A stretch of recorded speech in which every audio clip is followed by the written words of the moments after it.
Remember in your life and living as you maneuver through this thing we call life, you are to be a living example of consciousness. You should be God's walking, talking billboard. You should be aware of your connectedness to the universe and to each other. But my question to you is this: are you living your spirituality? Which face are you showing to the world?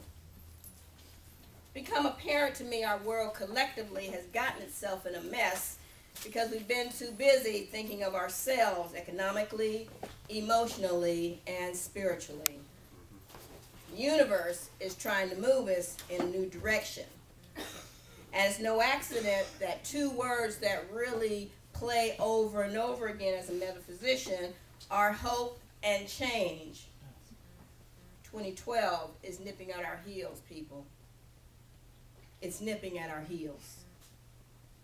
Hope and change are the very two words that should be a part of our consciousness as metaphysicians. And I'm going to be very bold and say to you that with Jesus the Christ, I believe that those were two words that were very strong in his ministry as well.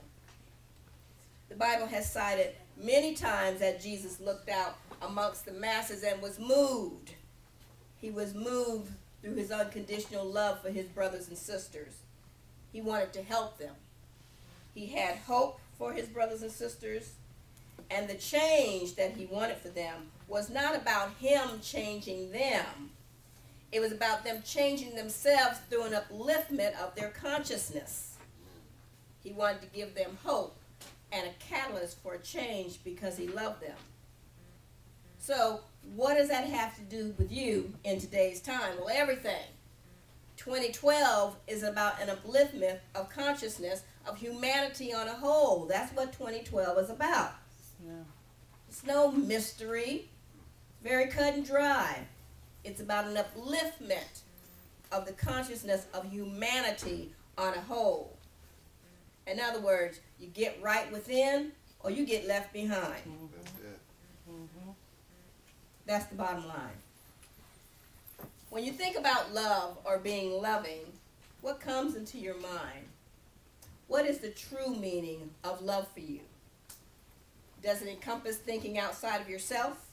Perhaps putting yourself in someone else's shoes or wondering how you could change the world of those around you through your actions?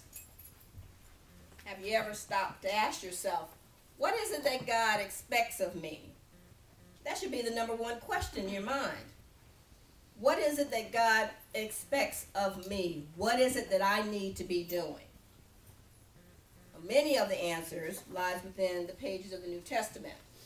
There's a major theme that is weaved throughout the parables, the allegorical stories there. And the main theme is what? One word. What is it? Love. If you haven't read the New Testament recently, take a look at it. The one underlying factor in there is love. God expects us to love one another. And once you can do that, all your bases are covered. You don't have to worry about anything else. Once you have unconditional love for another, you're through. You're done. You got it. But you have to do it consistently. You can't have unconditional love today and then say, well, tomorrow I don't feel like that, and maybe on Friday you can come and talk to me again. That's not how that works. That's not how that works.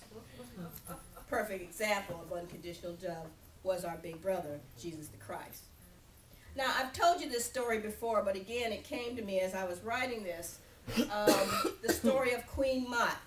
It's an Egyptian mythology, but again, it played so perfectly into what I was talking about, and so I had to bring this up. According to mythology, she's the gatekeeper of the heart. Her name is Queen Mot. She's the goddess of truth, balance, and order. It's a wonderful story if you've never gotten a chance to read that. But it said that before anybody can pass into eternal peace, their heart must be balanced on the scale of Queen Mot. On one side of the scale is your heart, causative factor of all of your actions. Because what fuels your thoughts? Your emotions. And then your emotions fuel your actions. So on one side of the scale, you have your heart, which is the causative factor of all your emotions. And on the other side of the scale is a single feather. A single feather from Queen Mott. And contained within that single feather are all honorable issues of life.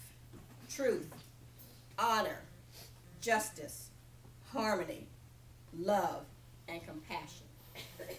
And the story goes that if you harbored anything within your heart other than those other issues, those honorable issues of life, that would tilt the scale against you.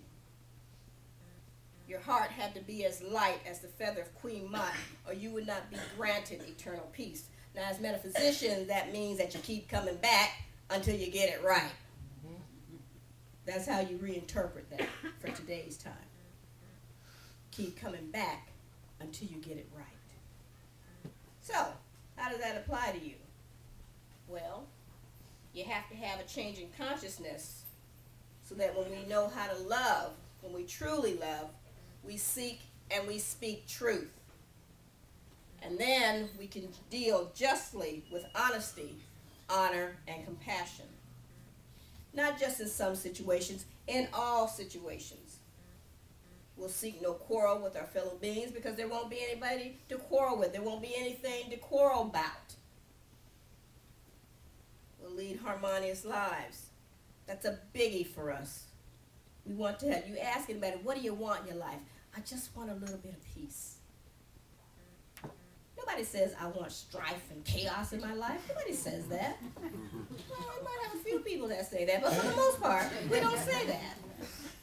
I just want a little peace in my life, a little harmony, and then to be able to extend that love out to others.